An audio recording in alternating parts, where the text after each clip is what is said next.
querida Nerea, seguro que nos estás viendo a través del canal de YouTube del grupo de Facebook Novela Histórica, así que te mandamos desde aquí un fuerte abrazo y te invitamos a que vuelvas a Cartagena pues en otra ocasión.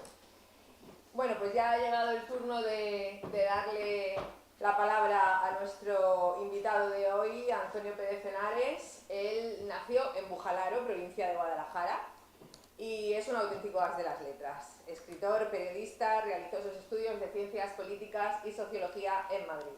A los 15 años obtuvo el segundo Premio Nacional de Literatura Juvenil, al que le siguieron el Plaza Mayor de París y el Emilio Hurtado de Cuentos. Ha desarrollado una amplísima carrera, que no voy a describir, que inició en las páginas del diario Pueblo antes de pasar por otros medios como Mundo Obrero, La Razón, Cadena SER. Ha sido redactor político de las revistas Tiempo, El Globo, de la revista Tribuna durante 10 años. También ha trabajado como director de publicaciones en Grupo Comunicación Promecal y ha sido también habitual con tertulio televisivo.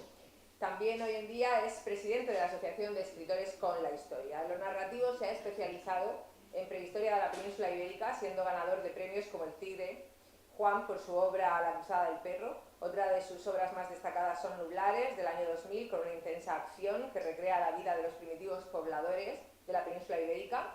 La segunda parte, El Hijo de la Garza, y en 2008 presentó la tercera entrega titulada El Último Cazador.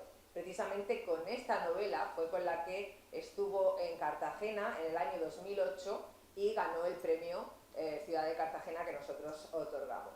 Otra de sus grandes novelas fue La Mirada del Lobo, una novela que él guarda pues, con una satisfacción especial, ya que el público y la crítica consideran que es de lo mejor que ha salido de su pluma. También ha publicado La Tierra de Alvar Fáñez, en la que nos redescubre al héroe castellano, y El Río de la Lamia, encuadrado en un realismo mágico cuyos protagonistas vibran en torno al río Gornova. Fuera del ámbito histórico, también ha publicado libros de investigación sociológica como El poder militar en España, Así será España o Nobles y plebeyos, entre otros. El año pasado estuvo con nosotros también aquí en Cartagena presentando Tierra Vieja, para contarnos esa España que nunca quedará vacía mientras recordemos su historia, y además recibió de nuestra parte un distintivo muy especial, el de embajador de la Semana de la Novela Histórica, por esa gran labor que ejerce como difusor de la literatura, de la novela histórica y de la cultura en general. Hoy nos trae su última novela, La Española, que narra cuando el almirante Colón regresó a la española en 1493 y se encontró con el fuerte de Navidad, que poco más que era un infierno. Es la historia de aquellos personajes que son historia del mundo, de Juan de la Cosa, Bartolomé de las Casas, Núñez de Balboa, Ponce de León y otros tantos, de esos primeros héroes, de esos primeros rebeldes y de esos primeros enfrentamientos. Todos ellos marcarán el futuro y la seña de identidad de la América hispana. Vamos a darle un fortísimo aplauso a Antonio Pérez Henares.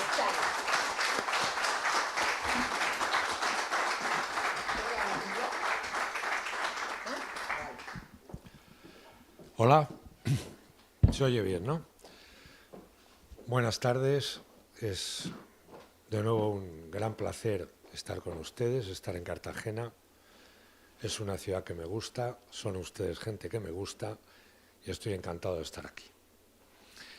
Verán, aunque esta portada aparentemente nada tiene que ver con esta ciudad, sin embargo, tiene que ver mucho. A ver, es un cuadro de mi gran amigo Augusto Ferrer Dalmau. El protagonista de esta portada es uno de los grandes protagonistas de esta novela, que es Alonso de Ojeda. Y esto es la Bahía del Calamar, que dirán, bueno, es que la Bahía del Calamar tiene ahora otro nombre y una ciudad que la domina. Se llama Cartagena de Indias. Este fue el desembarco de Ojeda en el año 1498, en el primer viaje no colombino que se hace a las Indias, tan solo unos meses después de que el almirante en su tercer viaje hubiera tocado tierra firme en Macuro, en el Golfo de Paria, en la desembocadura del Orinoco. El almirante no tuvo claro haber tocado entonces tierra continental, pero sí hubo algo que le indujo a pensar que podía serlo. Algo que 500 años después exactamente yo pude comprobar en mi primera ruta que sal con Miguel de la Cuadra de las 7 que luego haría. Llegamos allí, entramos por lo que el almirante, con esa precisión que todavía impacta hoy, llegado a un punto, una latitud y una longitud, yo de eso no tengo ni idea, soy del común de la Tierra de Atienza y el río más grande que hay por allí es el Henares, que es un riachuelo. Y entonces decía, y llegados a este punto se divisan en el mar una montaña con 3 picos. Y llegados a ese punto les aseguro que se divisa una montaña con 3 picos, a la que el almirante le puso y le sonará Trinidad, la isla. Después se entra por la boca de la Sierpe y se entra en un sitio muy extraño que es ese golfo, y el almirante echó un balde cubos al agua. Y al sacarlo, y eso mismo hizo hacer Miguel de la Cuadra, al sacarlo ese agua era dulce. ¿Por qué? Porque el tremendo arrastre del gran Orinoco, que está allí desembocando, hace que ese golfo tenga en zonas agua dulce. Entonces el almirante dijo, ¿dónde estoy? Y como está todo escrito, dijo, estoy en un lugar que estoy seguro es donde desembocan los ríos del paraíso terrenal, porque él creía que estaba en Asia y que lo que desembocaba allí tenían que ser o el Tigris o el Éufrates. Y así lo escribió en los diarios del almirante. Fue la primera vez que yo empecé a pensar aquel día al Macuro, que como les digo es donde acabó desembarcando, está el relato preciso hecho por él en su tercer viaje, cuando tocó por primera vez tierra firme. A los pocos meses llegó Ojeda en un viaje llano colombino. Los reyes le habían quitado de alguna manera la exclusiva de los viajes. En ese viaje iba Juan de la Cosa, Alonso de Ojeda y Américo Vespucio, que sería el que haría aquel mapa con Juan de la Cosa que hizo el suyo. Ojeda fue tan absolutamente honrado que, a pesar de estar discutido después con Colón, en los famosos juicios de Indias, él declaró que efectivamente ellos sabían que no habían sido los primeros en estar allí, en el Golfo de Paria, porque sabían por los indios que había habido unos barcos antes que ellos. Les cuento esta anécdota, que es una además de esa impresionante historia que empezó un día en el año 1492. Un día que es el día más trascendental en la historia digo en la historia, porque en la prehistoria descubrimos el fuego, de la humanidad. Y lo diré con toda claridad, no creo que haya habido viaje que haya transformado más el mundo, el concepto y imagen que del propio mundo tenemos los humanos, ni haya cambiado nuestras vidas de una manera tan esencial como ese viaje. ¿Alguien puede imaginarse el mundo sin el continente americano, sin el Pacífico, sin la circunnavegación? Creo que no. Miren, hemos llegado a la Luna, sí, viaje largo, ¿y qué ha cambiado eso el mundo? Sin embargo, piensen o imagínense por un momento el mundo sin América, sin el Pacífico, sin Australia, sin saber que esto era global. Para que lo comprueben, miren que van a cenar esta noche. Y al verlo se darán cuenta la importancia que tiene aquel mundo hasta lo que están comiendo, que es uno de los problemas que los novelistas tienen que tener cuando escriben de entonces, porque en un descuido se te cuela una tortilla a patatas, en la Edad Media, o se te cuela un pimiento, bueno, si se te cuela la caña en la Edad Media, no hay problema.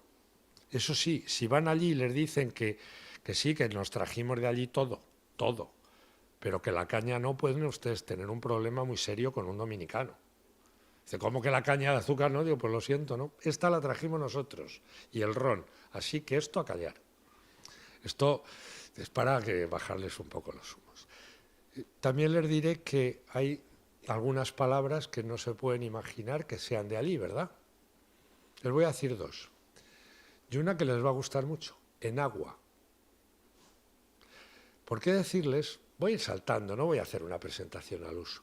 Es decirles que una de las cosas por las que se iba tanto a las Indias era esencialmente por el hecho de las Indias, sin I mayúscula. Imagínense, para aquellos castellanos del Secarral de Atienza, de pronto llegar y ver a Nacaona en el palanquín, en flores, prácticamente solo flores, y una enagua.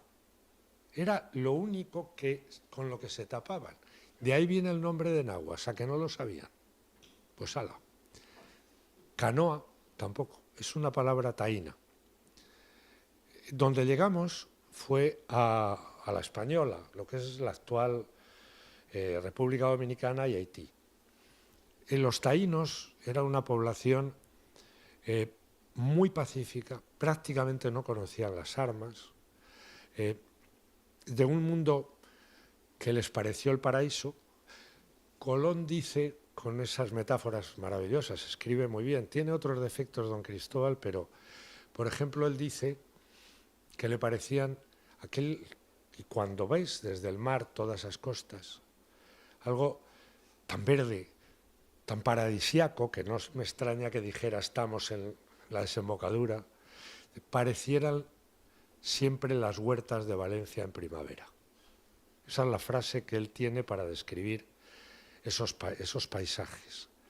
Pero dice, son como niños, son ingenuos. Y efectivamente, con unos conceptos mínimos de elementos que eran consustanciales ya a la civilización europea. Y en el terreno sexual, pues la verdad es que lo recibían como a dioses. Y también es cierto, yo la historia, ya saben, del buen salvaje la dejo para los tontos, porque luego les contaré que, claro, no todo era así. No había el buen salvaje y todos tal, porque no. El mundo de la mujer en todo lo que es la civilización, y hasta muy recientemente, y desde el paleolítico, pero ya el neolítico, etcétera, es un mundo, por desgracia, de sumisión, y que por fortuna hace aproximadamente 100 y pocos años ha variado en lo que yo entiendo como la revolución más importante sociológica que se ha producido en la historia de la humanidad reciente. Eso no significa que no considere una perversión absoluta los delirios con los que ahora se pretende disfrazar esa revolución y llegar a exageraciones tales que eso tiene cualquier cosa menos positivo. Pero ¿qué ha sido lo más positivo y trascendental? Es evidente. Efectivamente, una de las cosas por las que se iba allí era por las Indias. Porque primero, eran muy guapas, según dicen tal. Segundo, imagínense lo que era verlas prácticamente con enaguas. En tercer lugar, ser recibidos como dioses. Y en cuarto lugar, pues que efectivamente la sensación que tenían con ellos era muy placentera. Eso fue al principio. Cuando llegamos allí, creyeron que éramos enviados de los cielos y nosotros que era el paraíso. Y allí se quedó un pequeño fuerte. Un fuerte que se llamó Navidad. Saben que fueron 3 barcos, 3 carabelas. La Pinta, la Niña y la Santa María. María Galante se pudo llamar antes, que era la del gran piloto y patrón Juan de la Cosa. Esa nave naufraga en las escolleras, donde luego se construyó el fuerte de Navidad, por un descuido, una noche, etcétera, al Cuerno. Y se quedan allí 38 españoles porque el Pinzón con la Pinta se ha ido a dar una vuelta y ha desaparecido. Colón está bastante mosqueado y solo le queda la Niña, la de los niños.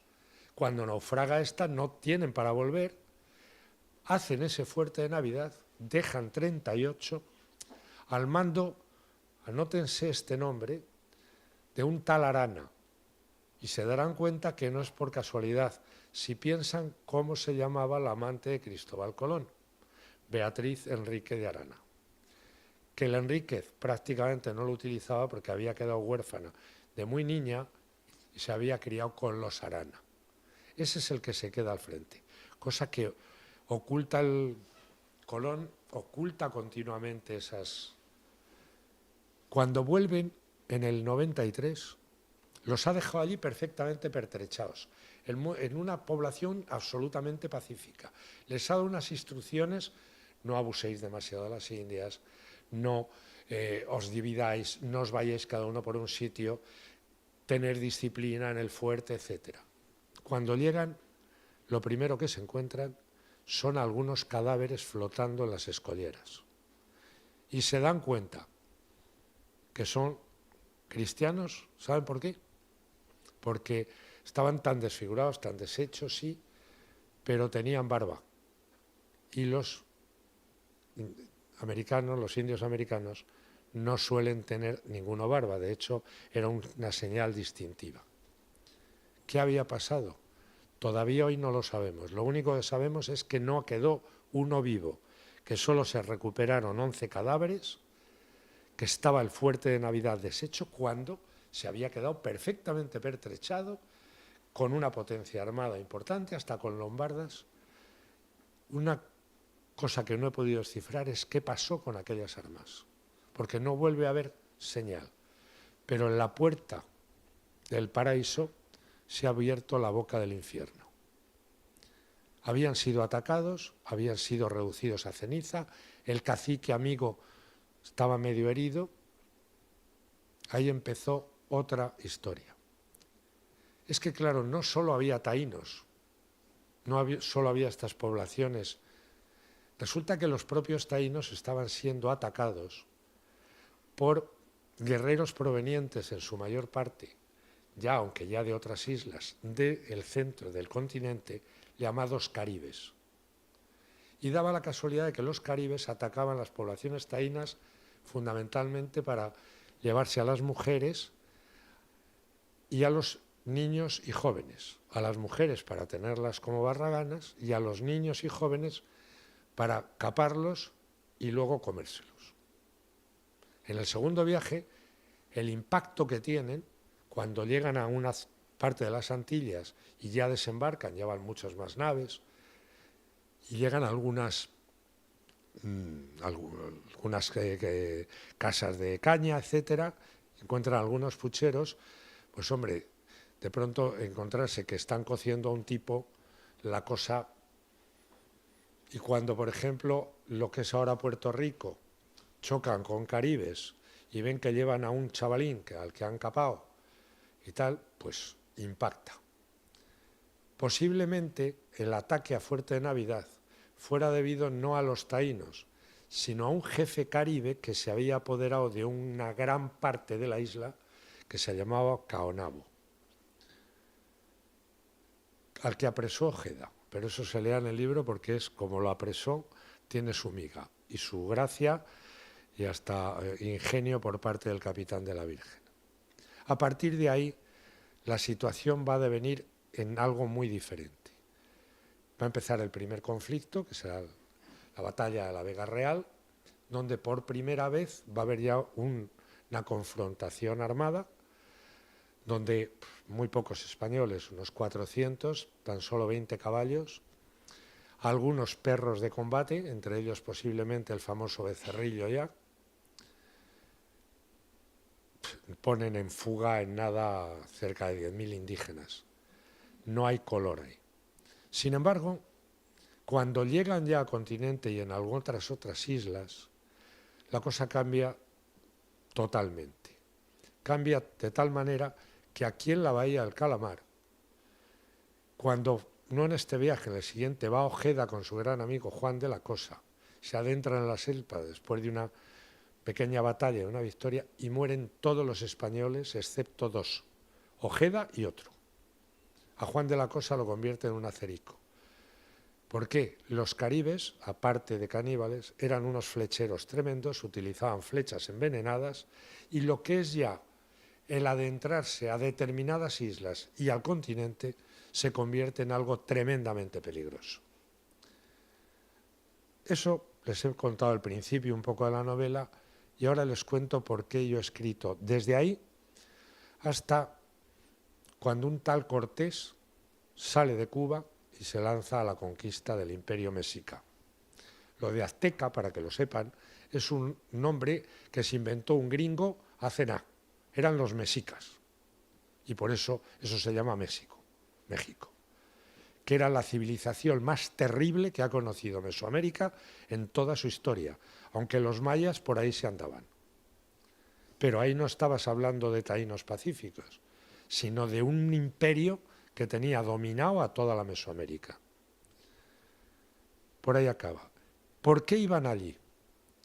Cuando se hace una novela histórica, una de las claves que casi nadie parece, o bueno, que casi todos respetamos y algunos idiotas no, les aconsejo que lean una crítica que ha salido en Zenda sobre una novela presuntamente histórica, porque se van a divertir un poco. Eso es una crítica de verdad. Se llama El rinoceronte y la rinoceronta. Léanla porque se van a reír un rato, porque yo creo que ya era hora que se hiciera una crítica así.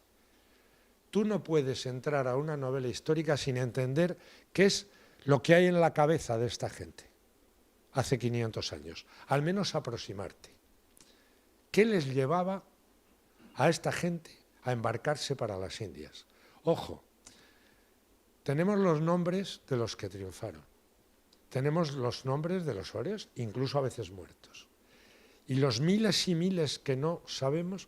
Por ejemplo, de la segunda expedición, de los 17 barcos y más cerca de 2.000 personas, al año no quedaba ni la mitad, porque efectivamente nosotros les llevamos a los indios unas enfermedades que los diezmaron de una manera brutal.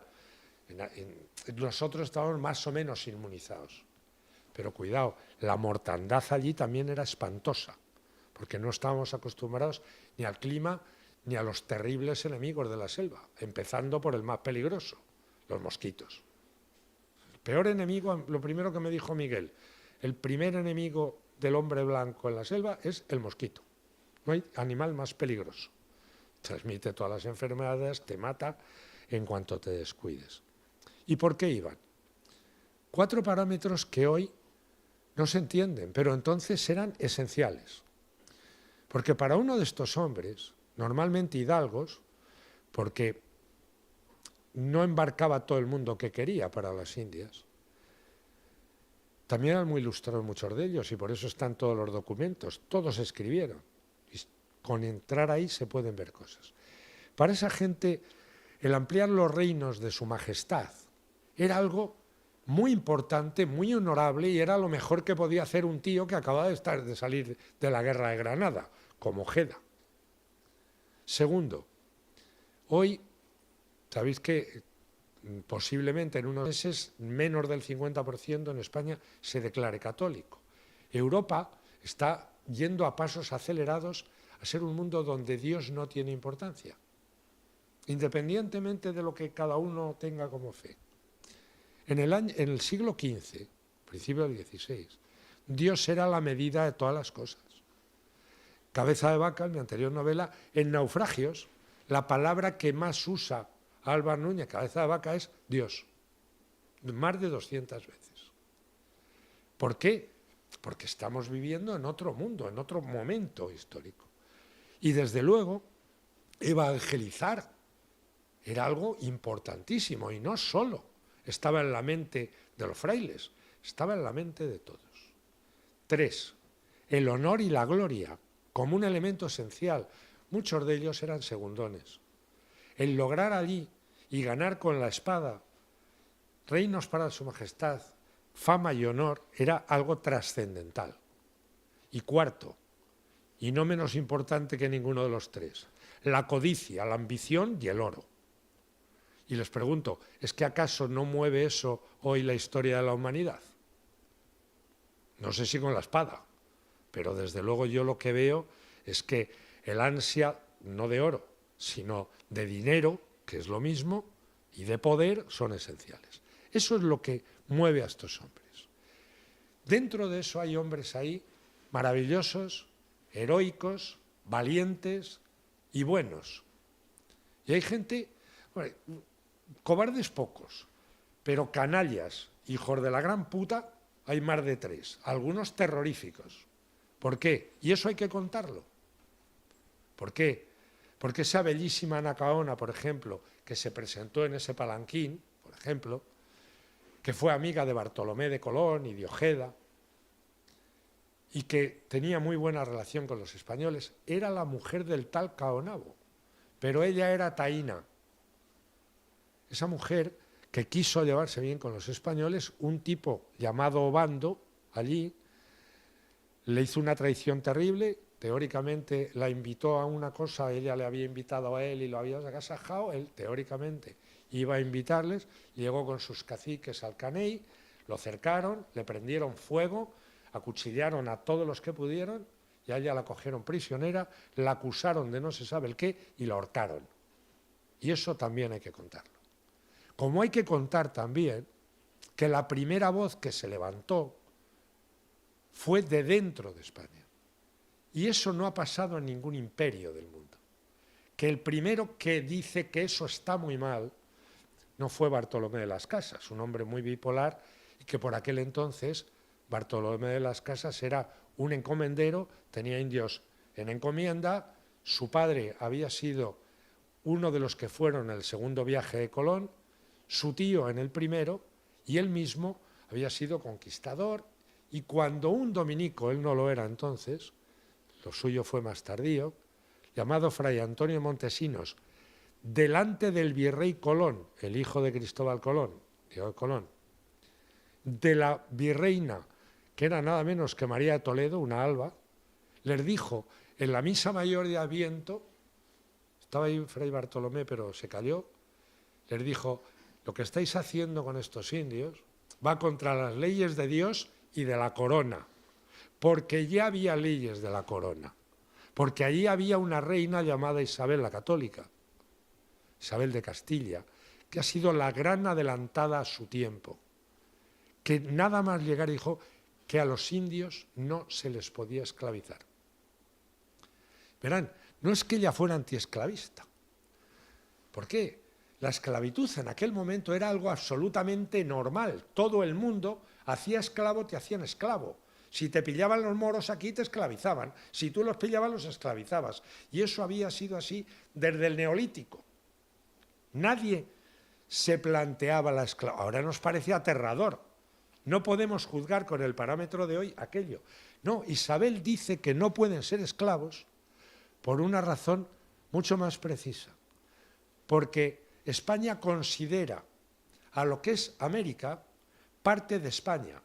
Nosotros hacemos un imperio a la romana, replicamos Roma, llevamos nuestra lengua, nuestra cultura, nuestra hacienda, nuestras leyes, nuestras ciudades. Es una réplica continua de España. Y son españoles. Léanse la Constitución de Cádiz. Primer artículo. ¿Quién es la nación española? Está compuesta por ciudadanos de ambos hemisferios. 1812. Nunca se consideró colonia. Eran provincias y virreinatos. Eran parte de España. ¿Qué dice la reina? Mis súbditos no pueden ser esclavos, porque son súbditos de la corona. Esa es la clave. Segunda clave. ¿Por qué desde la raya que hay, donde es el avance mayor del imperio hispano, y hablo del imperio hispano porque Hispania se situaba, España y Portugal en un tiempo estuvieron juntos, y se habló del imperio hispano, lo más grande que es en tiempos de Carlos III, por encima de Río Grande, tal Jerónimo, por ejemplo, da fe de eso. Miren al norte de Río Grande, parte de la población en lo que es el actual Estados Unidos y Canadá, porcentaje de mestizos o indígenas, 1,5%. Miren al sur de ahí, miren México para abajo, porcentajes, desde el 90, más del 90 en partes de lo que es Centroamérica, 80, 70%, etc. Y nosotros somos los genocidas. Esto no cuadra. Bueno, hay una nación que tiene ratios parecidos a los de Estados Unidos. Se llama Argentina, 1,5. Pero si resulta que nosotros entramos muy poco, en la Patagonia no pudimos prácticamente avanzar. Mira lo que le pasó a Valdivia. ¿Qué pasó? Pues lean ustedes, por ejemplo, el discurso del presidente Sarmiento, ya bien entrado el 19, incluso había cosas así a principios del 20, que dice textualmente, llama a la nación argentina a exterminar textualmente esos indios piojosos, hombres, mujeres y niños, que no pueden ser compatibles con la civilización. Lo que es la destrucción de los indígenas argentinos está documentada y pregonada y proclamada por el presidente Sarmiento y otros. Miren qué avenidas tienen en Buenos Aires. Y los genocidas somos nosotros. 3. ¿Saben ustedes que el matrimonio interracial es desde el primer momento una constante en Iberoamérica, en Hispanoamérica?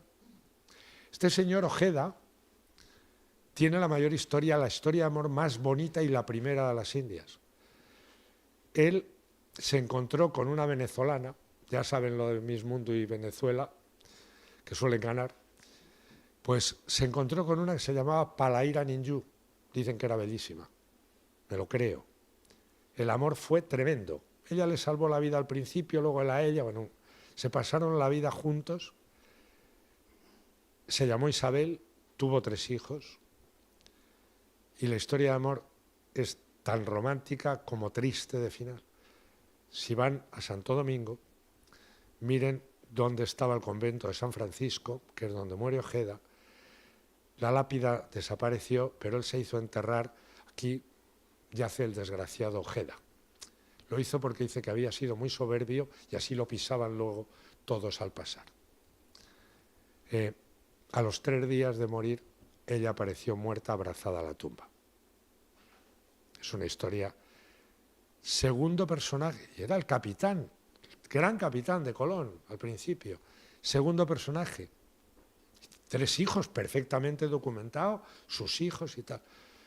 Ponce de León era posiblemente el hombre de más nivel nobiliario que fue en el segundo viaje, un Ponce de León.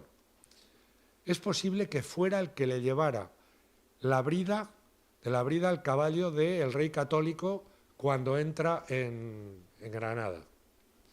Se casa con una india taína, a la que se le bautiza como Leonor. Palaira Ninjú era Isabel, tiene 4 hijos y cuando se va para Florida, pues ya saben que los flecheros semínolas eran bastante complicados y encima también tenían veneno, flecha envenenada, murió en Cuba, no se pudo recuperar y creo que se vino por aquí, para el sur, a Sevilla, con sus 4 hijos. ¿Por qué? La reina Isabel había dicho desde el primer momento que había que promocionar los matrimonios interraciales. Pero es que su viudo, el rey católico, en 1514, ya hace con toda la de la ley, con todos los predicamentos, etcétera, que tanto esos matrimonios como sus legítimos herederos, sus hijos, tienen los mismos derechos que tiene cualquier hijo de cualquier español, porque son españoles. 1514. ¿Saben cuándo se aprobó el matrimonio interracial en Estados Unidos de América? 1967. Y nosotros somos los racistas. Que vayan a Los Ángeles y lean cuando se fundó Los Ángeles, que lean cómo eran las parejas. De no sé 17 o las que fueran, solo 2 eran los 2 blancos y españoles. El resto eran lo que es Hispanoamérica, que es el mestizaje, la mezcla y la cultura hispana y romana por todos los sitios. Eso es lo que yo quiero poner en valor. Y que fueron los españoles, Fray Antonio de Montesinos aquel día, delante del virrey Colón, diciéndole, estáis violando las leyes de Dios y de los hombres y de la corona, que dieron lugar inmediatamente a una reacción y a las primeras leyes de Indias, las de Burgos. ¿Ha habido alguna vez en los imperios coloniales ingleses, holandeses o franceses una ley que protegiera a los nativos? Eso hay que ponerlo en valor. No mentir, porque claro que hubo atrocidades, la de Anacaona, y claro que hubo canallas. Les voy a contar uno, que encima es paisano mío, un tal Nuño Beltrán de Guzmán, fundador de Guadalajara, allí. Ese tipo descubrió la trampa de la ley. No se podía hacer esclavos a los indios. Bien. Pero si eran alzados contra la corona, o sea, rebeldes, entonces sí, porque eran presos en combate. Pues nada, todos alzados, y a ponerles el hierro, y a cobrar por ello. He de decirles que ese señor, por cierto, después de hacer todas esas fechorías, denunciadas hasta por Bernal Díaz del Castillo, el cronista de la conquista de la Nueva España, fue detenido, engrilletado, mandado a España por otro alcarreño, por fortuna mía, que fue el primer virrey de México, Antonio de Mendoza, el hijo del gran Tendilla, el hijo del primer alcaide de Granada, y murió en prisión, en Torrejón de Velasco. Las leyes de la corona llegaban. ¿Que hubo excesos? Muchísimos. ¿Que hay una defensa que no ha existido nunca en ningún imperio? También. ¿Que somos quien ha hecho el mestizaje? ¿Ustedes han visto muchos mestizos en la India de ingleses? ¿Ustedes han visto algún mestizaje en Estados Unidos? Un poquito en Canadá, los franceses. Curiosamente, los latinos. Yo creo que esto es lo que hay que poner en valor y no hacer leyendas rosas. Contra la leyenda negra solo cabe la verdad histórica. Asumir la enorme grandeza de esa epopeya, que les voy a resumir y para acabar en esto. Una noche, en Macuro yo empecé a pensar en aquel desembarco que hice con... Pero una noche, en Santo Domingo, no fue la primera ciudad, ¿saben? La primera fue Isabela, pero Colón no era... El hermano, o sea, Cristóbal no era muy hábil para decir dónde hacer ciudades, porque la Isabela no está bien puesta. Su hermano Bartolomé es el que hizo Santo Domingo. En el Fuerte Ozama, Santo Domingo es lo primero de todo. De ahí es lo primero en todo. Y una noche en el Fuerte Ozama, que ahora destartalado y destrozado, habíamos estado Telmo Aldá de la Cuadra Salcedo y Vito y yo, en fin, llevados por nuestros pecados juveniles y porque, bueno, pues las tabernas de allí del puerto tenían un ron bastante considerable, bueno, no llegaba al Santa Teresa de Venezuela, pero se podía tragar. Y, en fin, que le dimos bastante al frasco. Y estaba por la noche tumbado en nuestras hamacas y yo de pronto me di cuenta que habíamos estado dando vueltas desde el Palacio de los Colón, que hizo la María de Toledo, que está al fondo de la calle. Habíamos subido por la calle de las Damas, se sigue llamando así.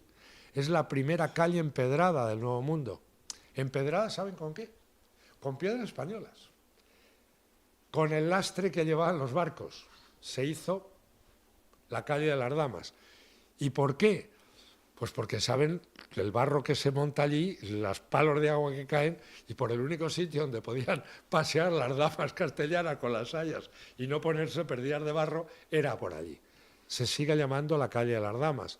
Está la casa de Obando, está la casa de Cortés. Cortés estuvo allí de joven haciendo de las suyas, porque no sé si saben que Cortés no había combatido nunca hasta tener 35 años. El mayor genio de la historia militar del mundo, a los 35 solo tenía una herida, aquí en un labio, de lo de siempre, de andar por donde no debía, rondando a quien no debía y teniendo líos con los que tenían que proteger su casa y tal, con los maridos.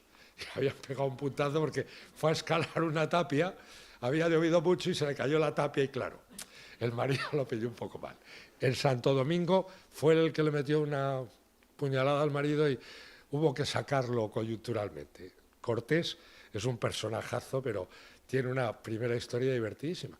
Les digo esto, Cuando sale hacia México, yo lo cuento, era el tío más rico de Cuba, porque era un comerciante increíble, era un príncipe renacentista, escribía poesía, escribía fenomenalmente bien, era habilísimo, inteligente, un diplomático, no, pero combatir no. El tío que gana la batalla de Otumba atacando en el momento esencial con su caballo cordobés, un genio militar de la estrategia y la diplomacia, se descubrió a los 35 años. Y miren, hoy ¿quién le niega a Cortés? Es otro de los que están ahí, era un joven. Pero yo me di cuenta de la casa de Cortés, la casa de Obando, el fuerte Ozama, y pensé que hubiera llegado un barco español la tarde anterior al puerto y se corre el rumor, pues Santo Domingo, que tampoco eran tal, que había venido vino nuevo. Pues yo me imagino que todos se fueran a los bares del puerto a echarse un trago. Pero ¿quiénes podían estar echándose un trago?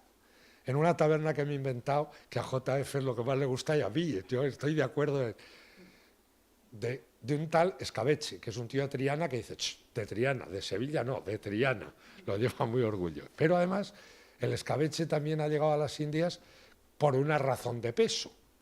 Y llega huyendo también, iba gente que iba huyendo. Este en concreto iba huyendo de su mujer, de su suegra, de su familia, de la familia de su mujer. Iba huyendo porque era un tío absolutamente machacado, que lo tenían trabajando todo el día y lo tenían aperreado. Y el miedo del Escabeche era que apareciera alguien de su familia por Santo Domingo. Se puede tener miedo a los indios o a la suegra. Entonces, el Escabeche era así. Bueno, en la taberna del Escabeche, imagínense que en una mesa podían estar el almirante, ya muy viejo, que ha venido de su último viaje buscando, lo último que buscó Colón, ¿saben lo que fue? Que es increíble. Colón, en el cuarto viaje, que también lo hice, iba buscando el paso entre los dos mares, porque ya Balboa había descubierto el Pacífico. Perdón, no había descubierto el Pacífico, porque ya se sabía que era tierra firme. ¿Y saben dónde busca el paso? Que es increíble. En Panamá. ¿Y saben por dónde intenta entrar? Por el río Chagres. ¿Saben por dónde se hizo el canal? Por ahí. Lo intentó por ahí, primero Lesseps, que fracasó, y luego con las esclusas. Tal. Pero ¿saben ustedes que en 1500 y pico, Carlos V encargó planos a ver si se podía hacer por ahí? Y Colón llega y le dicen los indios, a 9 jornadas hay un gran mar, pero Colón era un marino. Colón buscaba el paso por mar. Pero fíjense qué inteligencia, ¿por dónde lo buscó? Por el Istmo de Panamá. Pues vuelvo atrás. En esa mesa podía estar Cristóbal Colón, ya medio ciego, las había pasado fatal en Jamaica, podía estar su hermano, el bravo Bartolomé, el tercero de los hermanos, Giacomo, Diego se le llamó, podía estar en otra mesa los niños, incluso uno de los Pinzón, que siguió con Colón, los otros estuvieron separados de él, pero podía estar Alonso de Ojeda, Bartolomé de las Casas, Ponce de León, podía estar el capitán Sancho Arango, que era el dueño de Becerrillo, vendiéndole un cachorro de becerrillo a un mozo muy garrido y muy esbelto y muy guapo, según decían, que se llamaba Vasco Núñez de Balboa, que había estado con Ejeda en este primer viaje y que luego se le había ocurrido poner una granja de cochinos en La Española. Y claro, se escapaban, criaban en la selva, ¿para qué? Y ya les era mucho más fácil matar un guarro en la selva que comprárselo a Balboa. Conclusión, Balboa se arruinó y acabó, bueno, pues cambiándole a lo mejor por 3 marranillos un cachorro de becerrillo que se llamó Leoncico, que fue el que acompañó a Balboa cuando llega al Pacífico. ¿Saben quién iba de segundo de Balboa? Un tal Francisco de Pizarro, que estaba ya allí, que era ya un viejo rodelero, que también pudo estar en esa taberna, que luego fue teniente de Vasco Núñez de Balboa, y luego fue el que lo apresó por orden de Pedrarias, y le dijo Balboa esa, vos Pizarro no salíais a recibirme así, y dijo, pues lo que suele decir un teniente, son órdenes, mi capitán. Sí, y le cortaron la cabeza. Otra cosa tan española, los enfrentamientos internos, las traiciones desde el primer día, a Colón desde el primer día. Pero también ahí podían estar, como le digo, Pizarro y su primo, porque es que Cortés era primo o familia. Miren el apellido. Hernán Cortés Altamirano Pizarro, o Pizarro Altamirano, no sé si... También estaban. Y tantos otros, o sea, y el conquistador de Cuba, Velázquez. Es que son tantísimos nombres, pero solo estos que les he dicho son hoy historia de la humanidad. Y en un momento, en un periodo de tiempo muy pequeño, esa gente estaba allí, bebiendo el mismo vino en la misma taberna, hablando de qué habían hecho y cuáles eran sus sueños. Ese momento es el momento más trascendental de la historia de la humanidad. Contarlo no ha sido fácil, a mí me ha llevado bastantes años, porque era una novela muy compleja donde tenían que moverse todos. Y no sé si lo he conseguido, pero yo me lo pasé maravillosamente bien, siguiendo sus viajes y luego contándolo. Y estoy deseando, me han invitado a ir a Santo Domingo a presentar la novela a la Academia de Historia y luego también a la élite de las letras.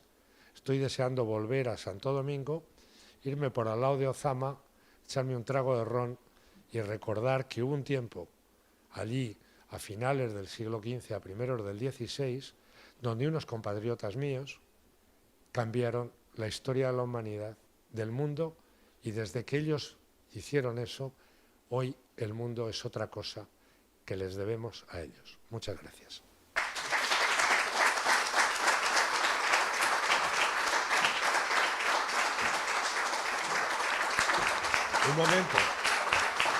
Un momento, que yo también he traído santos, que decían cuando éramos niños, dice, quiero ver los santos. Les he traído algunas cosas para entretenernos, que nos vamos a reír un poco, verán. Aquí está. Bueno, está en la portada, como ven. ¿Se va viendo ahí o no? Ahora, bien.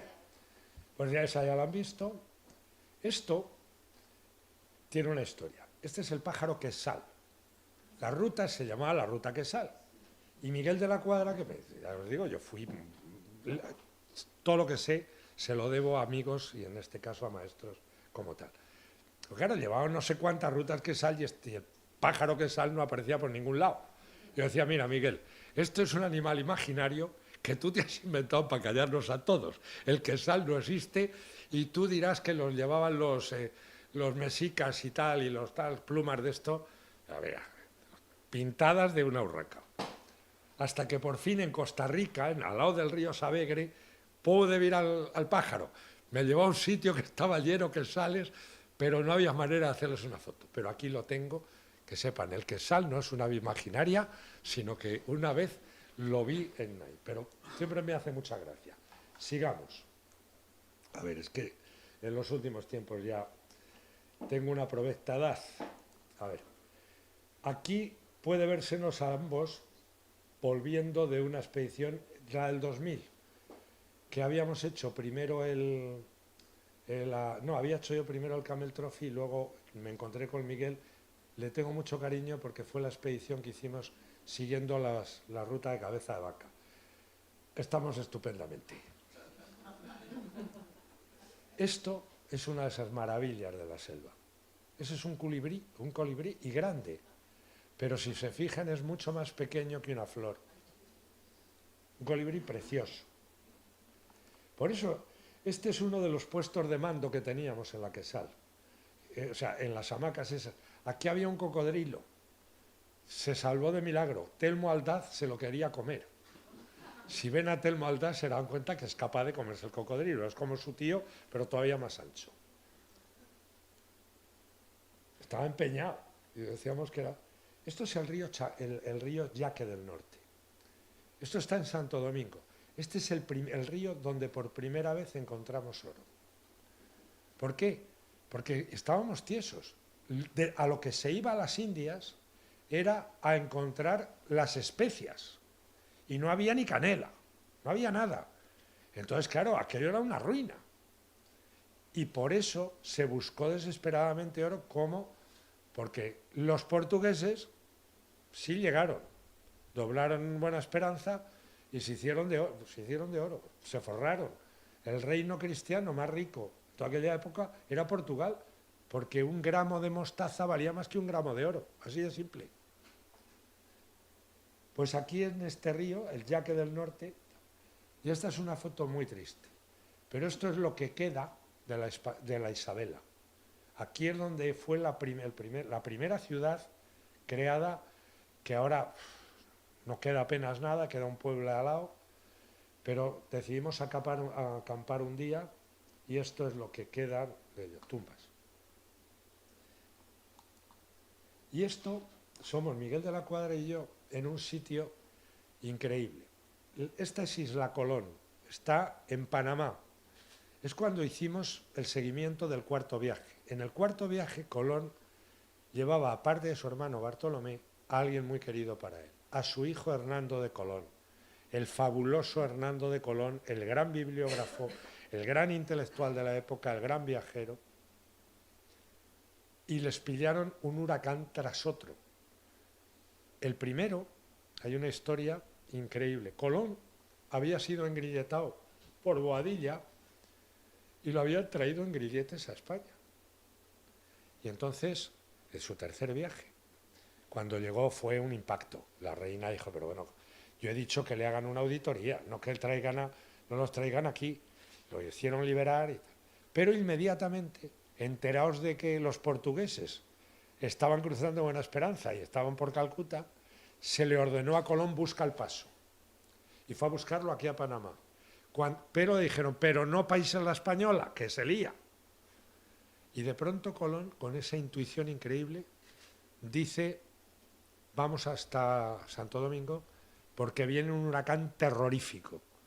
No era todavía casi la época en que solían venir. Llega allí, ha llegado Obando con 30 y tantos barcos unos meses antes, y con órdenes de que Colón, que vaya a descubrir, pero que por allí.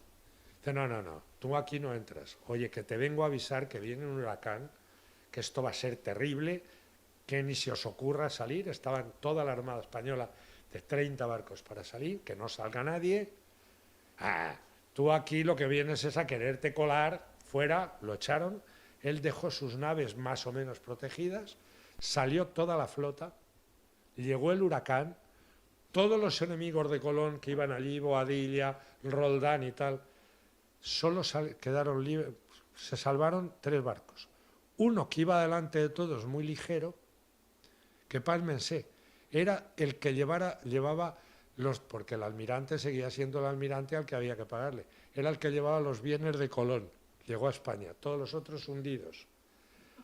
Pero así, tal cual, 28 barcos, más de 500 tíos muertos ahogados.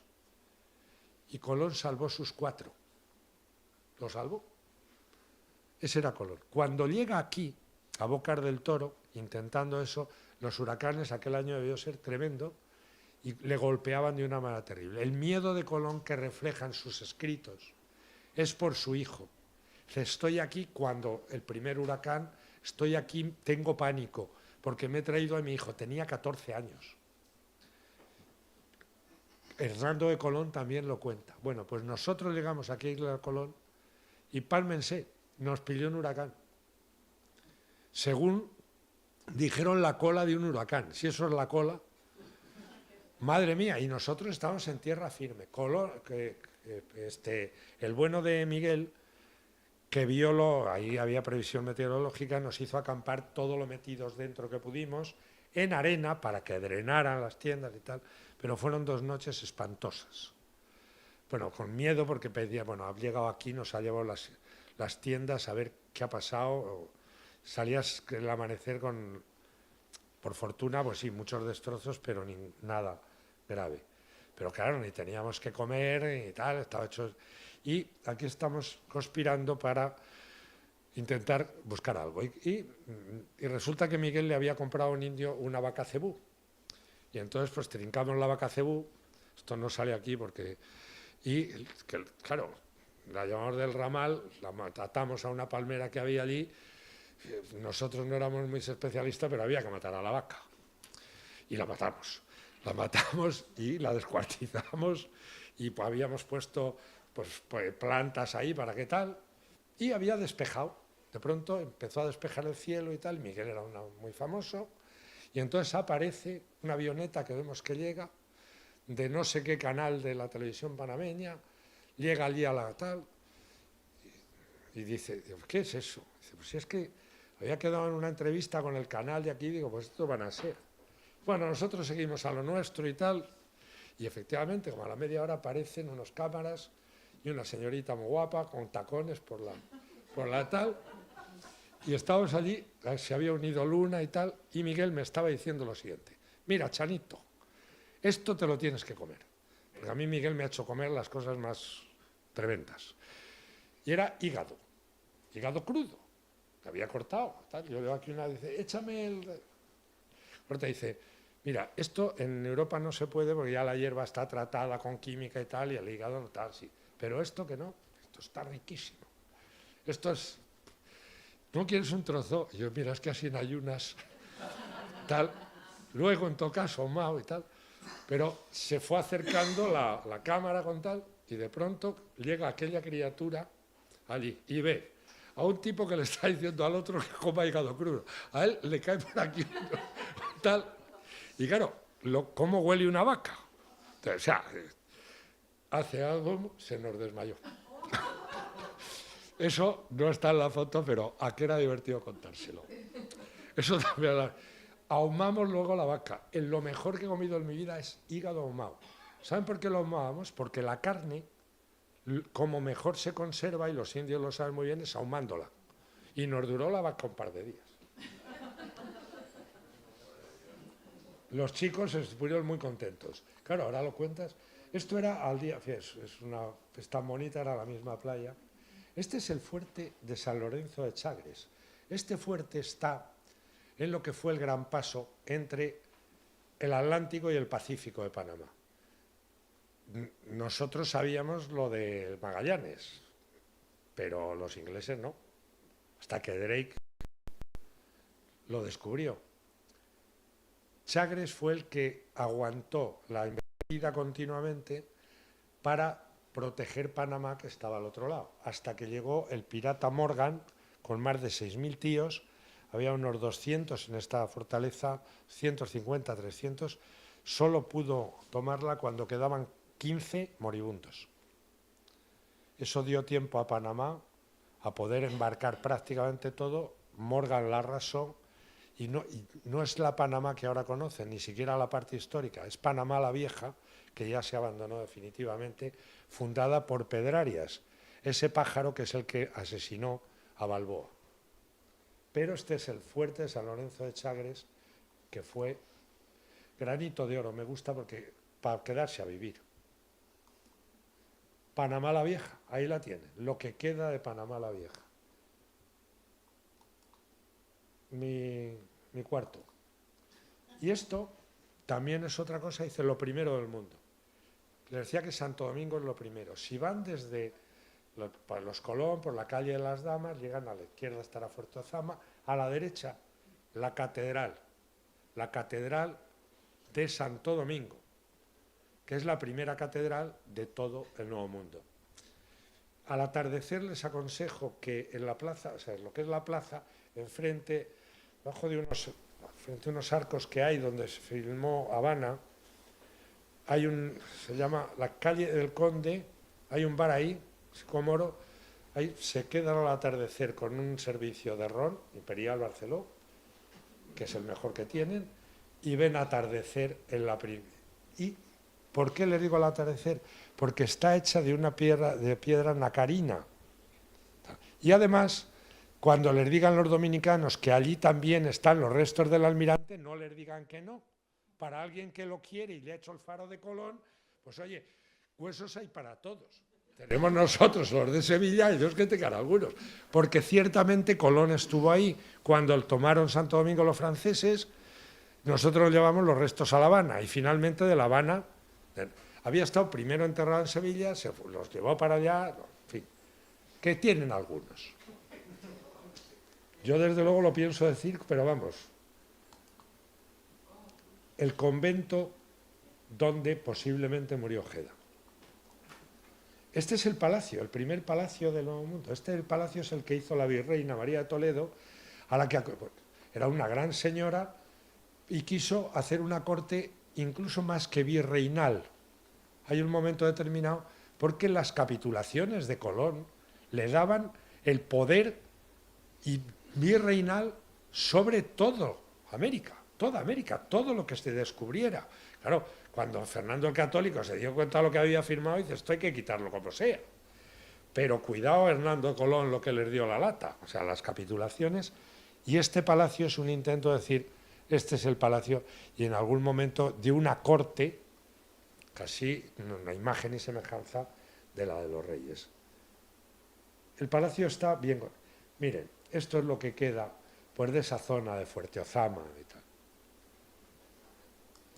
Y esto es por donde fuimos. Esta es una foto del aire.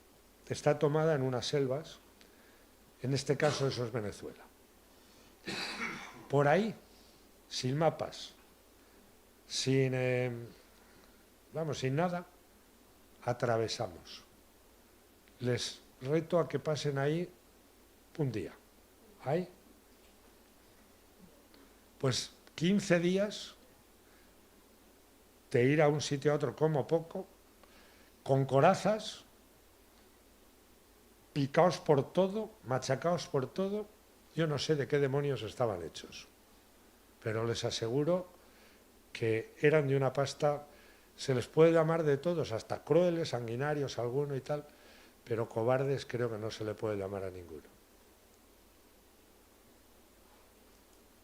Es que miren, está hecha desde arriba, en todo ese inmenso verdor, ven una cosa amarilla, es un árbol que ha florecido. Esa es la selva. Esto es un río pequeñito, este es un río, el Babasná, esto es allí un riachuelo, es uno de los pequeños afluentes del río Orinoco. Esto es el sitio más estrecho del Orinoco. Se llama Angostura, ahora Ciudad Bolívar. Pues es un mar, y el Orinoco no es el más grande, es más grande el Amazonas. Así, ya les digo, no tenemos idea de lo que es un río hasta que no llegas allí, en su inmensidad. Esto es Canaima, son las grandes caídas de agua. ¿Saben por qué lo tengo? ¿Han visto El último mohicano? ¿Saben de dónde salta él cuando le dice, tú sobrevive como sea, no estoy esto mojado? Salta por ahí y salta por ahí. Por eso de atrás. Ya les he dicho que les iba a enseñar cosas bonitas, no tienen que ver de algunas con la novela. Esto sí, canoa. Les he dicho que había dos palabras, esta es una, y siguen utilizándolas.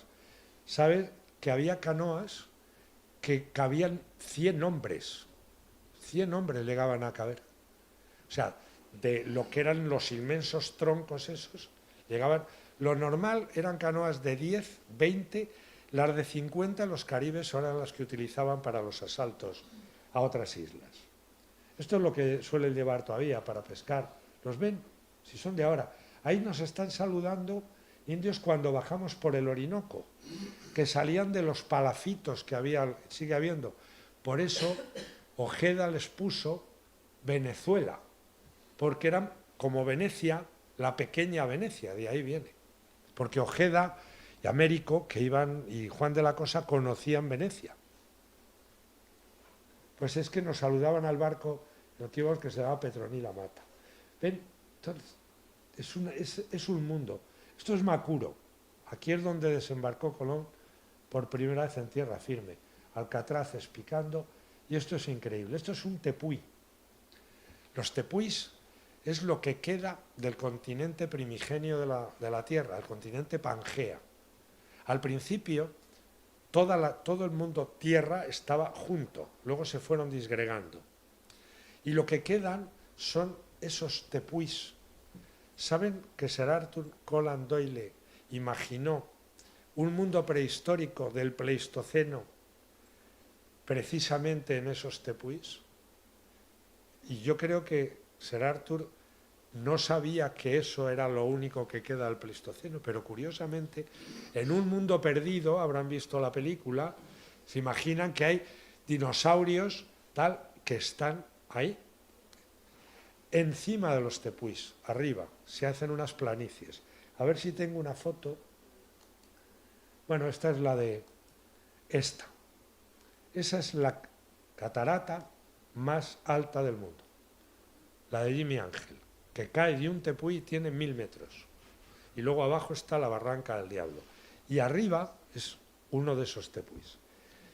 Como les digo, es Iberoamérica, Hispanoamérica.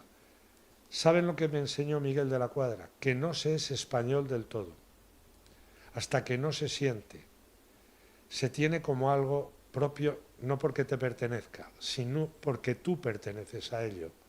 Hasta que no sientes que Hispanoamérica, tú eres parte de ese conjunto de cultura, de lengua, de raza, de mestizaje.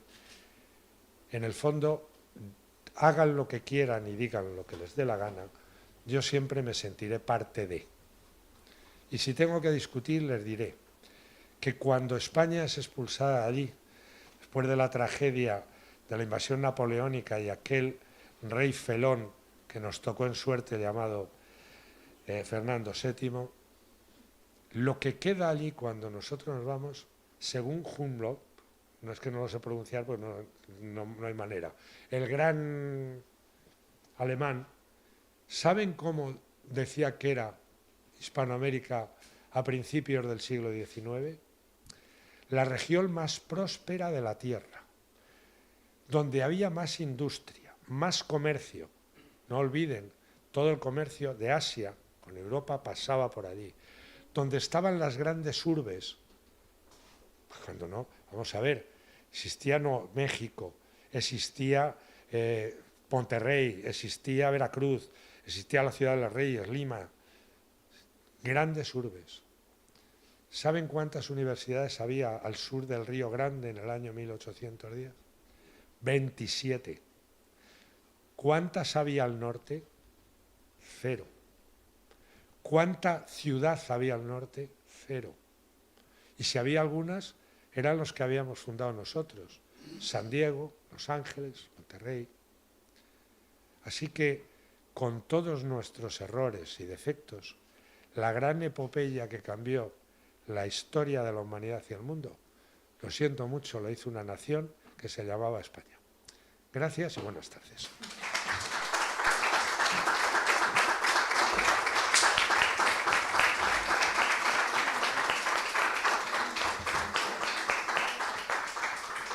Muchas gracias, Antonio, por la gran lección que nos has dado esta tarde. Me dicen que no hay tiempo para preguntas del público. Pues no hay tiempo. Pues nada.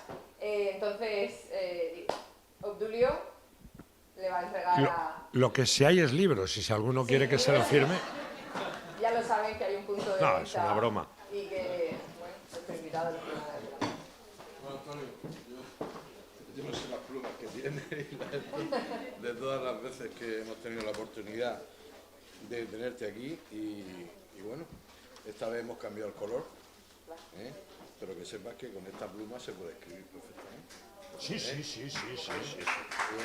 preciosa, ¿eh? Es preciosa. Es italiana, ¿eh? Viene de Italia. Normal. También el que fue con Colón, el segundo viaje que sale, que es un cotilla, es el primer paparazzi de la historia. Y entonces cuenta el ligue que tenía Colón y por qué paraba siempre en La Gomera. ¿Saben por qué? Había una guapísima. Se llama Beatriz Bobadilla, que no era era la sobrina de la amiga de tal, que era, no les digo más, léansela. Bueno, y la falcatita. Hombre, la falcatita. Algún día tendrás una grande. Sí. Muchísimas gracias a todos, de verdad, ha sido un placer.